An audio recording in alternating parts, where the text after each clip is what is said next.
Welcome back to Track Talk, everyone, here on Sports Radio 810 WHB and RacinBoys Radio. I'm Scott Traylor, along with Kirk Elliott, and joining us in the studio now is Dakota Armstrong, Truck Series driver. Dakota, how you doing, my friend? Thanks for coming in and joining us. No, I'm good. Thanks for having me. Well, it is a pleasure to have you in here, and it's a big weekend at Kansas Speedway. Let's talk about what's going on at Thor Sports and your season so far. Yeah, we kind of got off to, I guess, a little bit of a rough start at Daytona. All of us got into wrecks, so we didn't just dig a hole, we dug a hole, put about 10 tons of dynamite in it, blew it up, and then jumped in a crater. So we're kind of just trying to take our time here, just crawl way back out, and Rockingham was pretty good for all of us, and hopefully here at Kansas be about the same.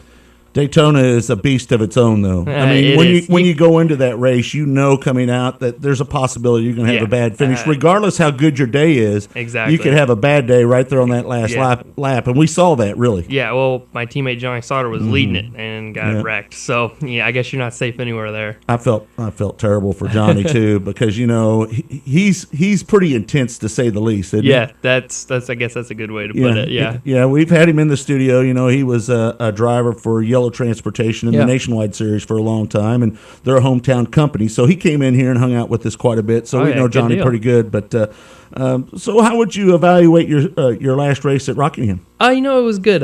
We didn't start off as great as I'd liked. We were a little tight, and it just seems like when something's wrong, it just magnifies with the way the tire fall off is.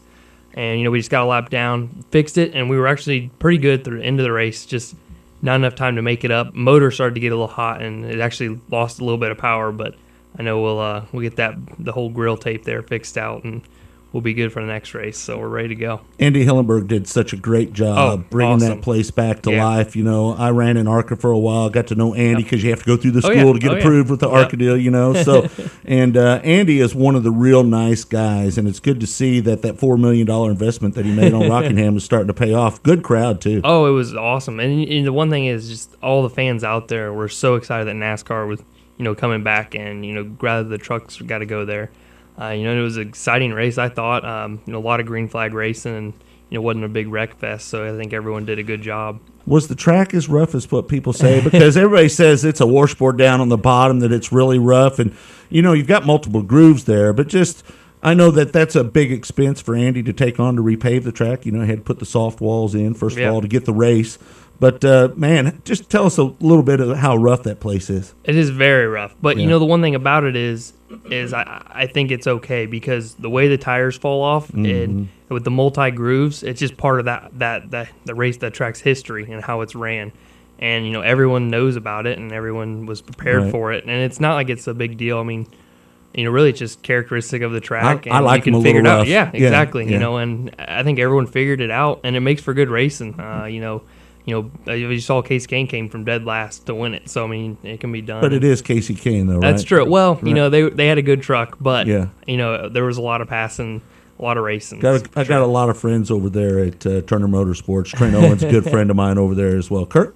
Dakota Armstrong joining us. Be driving the 98 truck, the Toyota, for Thor Sport Racing. You had a good amount of success in the ARCA Series, won 3 races. How big is it to win at Talladega? Oh, it was huge. Probably the biggest reason of winning that race, what made it so great is, we had a fast car. We're sitting on the pole, led a bunch of laps. With about 10 to go, they were running, I think, about 11th, 10th or something, or 9th, I can't remember. And I remember thinking, I was like, well, we're not going to win it now. I was like, we don't have enough time. And everyone's kind of running single file. So, to get that huge charge on the outside and then on the last lap pass going into 4 to clear it, it's just an emotion, and everyone was so excited that you just don't get very often. So we definitely treasured that, and it was a cool race win for sure. What do you think about Kansas Speedway? Obviously we're homers. We love that place, and I will say, I know they're getting ready to repave it, and I say this all the time on the show, but I really believe that we have one of the best 1.5-mile tracks. They race all the way at the top, all the way at the bottom. They've wore it out from top to bottom, so there's multiple grooves there. They are going to go to the veritable banking after this race, but your impressions of Kansas Speedway and what you know of it? The one reason I liked it is it was one of the 1.5 miles where it was hard to go wide open. Some of the places like Texas, you can almost go wide open for almost knee locked, right? Yeah, exactly. Well, in the trucks, definitely you're wide open there, but here at Kansas, it's a little tougher, so it's a little more of throttle control and it just kind of brings back some of the handling where it's not just whoever's got the best, aero package is winning. So, but I think with when they do repave it with the progressive banking, I think that's going to make good racing because it seems like anytime you go to that, the top group definitely comes in very well in the race, and the bottom's always going to be fast. So I think it'll still be good racing, and I'm excited to see how it goes. I always like it, though, when you have a track that it takes a little finesse. You know what I'm exactly. saying? I raced an ARCA out there at Kansas Speedway, and I know that when you bail off in that corner, if you don't just hit it just right, if you don't hit your marks just right, that there's a little pucker factor when you get in there. Because of the speed, you're still running and I know in ARCA I qualified like average 161, and it was still about 180 mile an hour bailing off in the corner. Exactly. And that will get your attention on a flat track like that. Especially you get in there a little deep and it doesn't feel like it's going to stick. That gets your attention for sure. Yeah, so no doubt. A lot of fun though. You had a top 10 finish at Kentucky last year. That's got to give you a lot of hope for this weekend. Yeah, and the one reason I'm excited about that is I think Kentucky and Kansas are kind of similar. So I'm super excited to see how we go. And really, mile and a half were never my strong point in ARCA. You never done them. You don't race on tracks that big, and with the aero, the way it works around other cars is a lot different. So super excited here with my teammates are really do good at mile and a half, and ThorSport's been pretty good. Talk about your crew chief, David Stillman, and how much he's meant to your truck career. Yeah, he's been great. He actually did a lot of stuff with Carl Edwards before, and we're still getting together and still knowing each other. But so far it's been good. He has a lot of experience with Toyota, so switching over to Toyota, I think that's going to benefit our 98 team for sure. So I think it's going to be a lot of fun. And just big thing this year is just keep learning and getting better. Paul Andrews still helping you out? I've been to the shop and talked to him a little bit. They're still doing their ARCA deal. I think they're still going to run some more races. Alex Bowman, I think, has ran it so far, so they should be going to a couple more. I don't know what their whole schedule is, but that was a lot of fun being with Cunningham and the wins we got and having a lot of fun there. We've got some Camping World Truck Series information in there. We've talked about Kansas Speedway. Now we want to talk something that's a little passionate to the racing boys, open wheel racing. And you've ran down at the Chili Bowl. We've been broadcasting that now for 7 years. Yeah. Your thoughts of the Chili Bowl, and you didn't make it down there this year.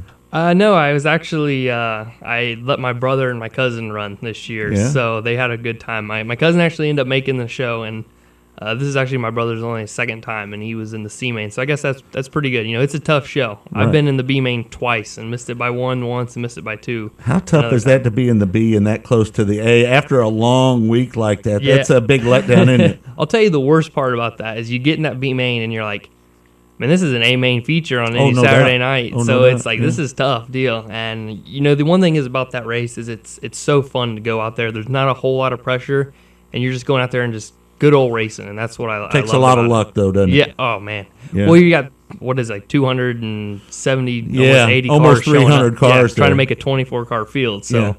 Not only is it tough on the drivers and the teams and takes a lot of luck, it's pretty taxing on Kirk and I to broadcast for 5 days down there as well. But it's always a lot of fun. What's going on with your open wheel program? Are you going to be doing some racing? Is there a clause to where you can't do USAC deal and run the midgets and the non-wing sprints?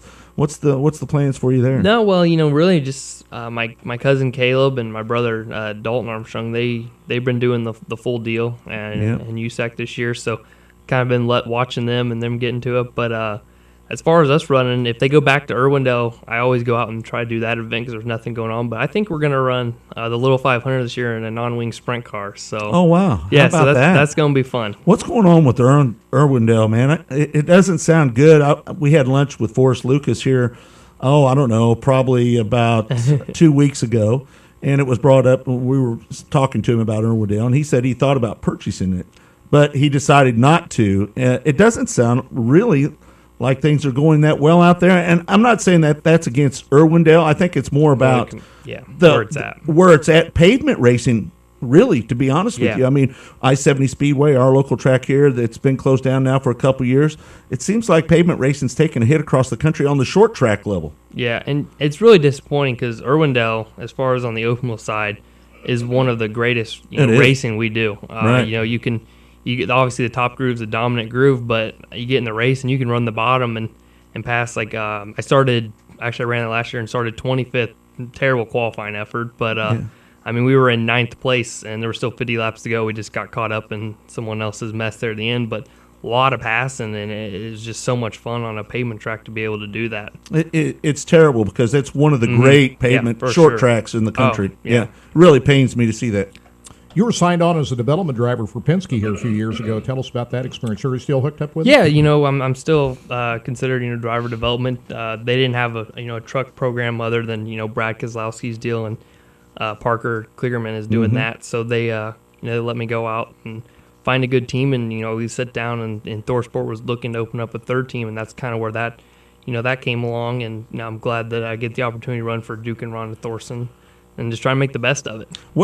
Does Penske have a lot of play into what's going on over there? I mean, what do they do to support you when you're over there driving for another team? I mean, they've kind of left it up to us. They just made sure we got all the contract deals signed and made sure it all looked good on paper was the biggest thing. But really, they're just they're leaving it up to the team, and they think they got what's best for me. So I think they're just think that ThorSport's a great team to be with, and we're we're gonna have some good races coming up. I know last year you ran 7 or 8 races, what we were talking about a little bit earlier, but the plans are to run the full schedule right now. But give us an update on what's going on there. Yeah, we're still trying to do it. Everify has stepped up to help us out for now, but we're still looking for more sponsorship. I guess you can never have enough help for this deal. It just keeps getting more and more expensive. So. I'm glad that Everify's helping us on our 98 team, but we're still looking for other things, and so far it's looking pretty good, but we're still working. You're going to try to duplicate what Johnny Sauter did a couple of years ago out here by winning that race in spectacular fashion. No, that was spectacular, by the way. Yeah. I don't think I brought enough underwear to do that No kind doubt, of move. no doubt. That was I would pretty crazy. definitely love to win it, but I don't know if I want to act like I'm out on a dirt non-wing sprint car out there, but it looked fun. What do you learn from your teammates, Matt Crafton and Johnny Sauter? Well, they have a lot of experience, in just the NASCAR, truck series to begin with, so a lot of information to feed off of, and the trucks are a little different than the cars, and the way they handle in the air. They are down on horsepower with the tapered spacer. So you really have to make sure they're cornering well, and they just have a lot of information to feed off me, and they're always fast. So that's a good thing to help them and help me get better. Well, we appreciate you taking the time to come into RacinBoys Studio and talk to us. It's a big weekend for us RacinBoys out there, as well as Kansas Speedway, and it really the staff and everybody out there. I'm sure, as you're aware of, because you've been doing media blitz here today. Kelly Hale and everybody out there, they do a great job. So I'm sure it's been pretty painless for you here today, hasn't it? Oh yeah, it's been easy. It's fun to come do these things and help everyone out, and I'm ready to be at the track already and go racing. So sounds good. All right, man. Thanks for coming in and joining us. Good luck to you. All right, hey, thank you. So, all right, don't forget, everybody, tickets are still available for this weekend's SFP 250 on Saturday and the STP 400.